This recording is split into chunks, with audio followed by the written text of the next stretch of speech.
Hi, today I had a session of EMDR, working on my feelings of like loving a person and then at the same time really hating a person for what he did to me, and trying to balance out my feelings and emotions around this. And we did this through EMDR. And this particular technique is where someone is like going to be tapping on your hand, back and forth during the session. Maybe they might use another object, but in this case it was a person tapping on my hand. And as a result, that brain-body connection is a lot deeper, and then your brain works a little differently to like recall and pull up those memories so that you can have clarity about what actually happened, and you can like relive and reframe things. So in a summary, okay, I was in love with a man who happened to be a recovering addict, and I fell in love with him when he was clean and sober. However, during our relationship, he relapsed and he was in active addiction. And I also discovered that he was also a narcissist, specifically when he was in active addiction. And he was always doing these very inappropriate things.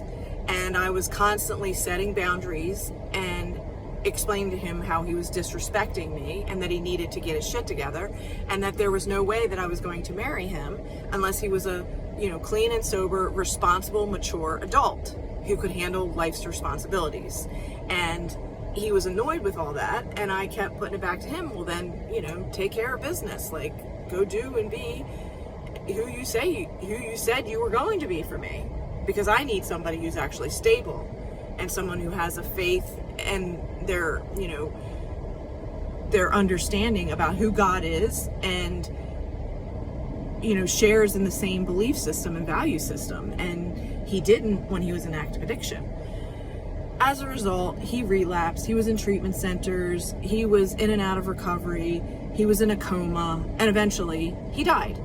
So my point is that if you are in a relationship where he's being Dr. Jekyll and Mr. Hyde, and you're loving this amazing person who brings so much joy to you, and then in the next second he's a total jerk, a total asshole, he's cheating on you, he's manipulating you, he's stealing your money, he's vandalizing your stuff, he's treating you like absolute dirt, and he's whoring around and in active addiction with the drugs and alcohol and pot and whatever else, okay, and gambling and everything else, and he empties your bank accounts. The point is this: if you continue to stay in an unhealthy relationship, you're going to continue to have additional problems.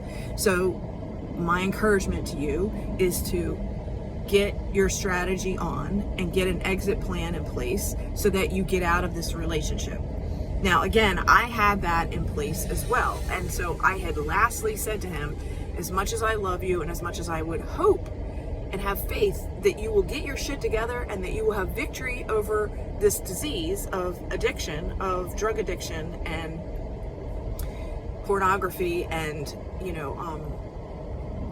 whoring around. The point is, and cheating, the point is, it was up to him to surrender to God and to say, Lord, take this from me. I need your help. And he didn't do it. And as a result, he died. Now, if you're in a similar situation, my encouragement is that, the task of EMDR may be a helpful tool for you to investigate and consider, whether that's with a therapist or a coach. It is something that I do as well, with working with my clients.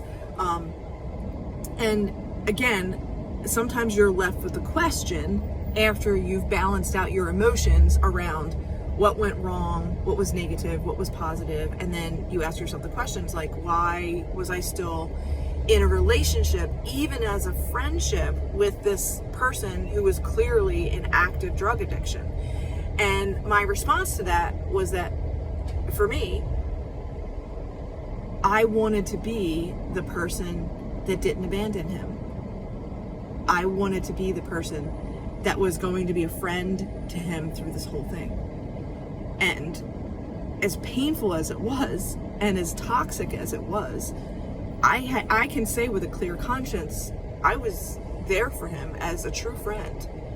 And he chose to not take the suggestions of me or his sponsor or any of his other advisors. He chose addiction, and his result was death.